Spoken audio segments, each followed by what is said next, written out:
Hello, I'm Nate here with Merlijn from Meyer Sound with a quick tech tip. Merlijn, what do you have for us today? Hi Nate, thank you for the invite. It's wonderful being here at your awesome facilities. So I thought it's maybe nice to talk about EQ starting points, which is a feature that lives in Compass.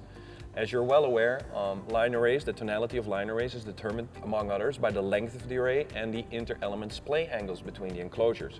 And we've taken mostly care of that as we voiced the loudspeakers at the factory, but in addition to that, because not all arrays will always have the same fixed length depending on the application, we've provided a couple of additional settings known as EQ starting points, which you can recall in Compass that will get you closer to the ballpark, which you can then season to taste as you see fit.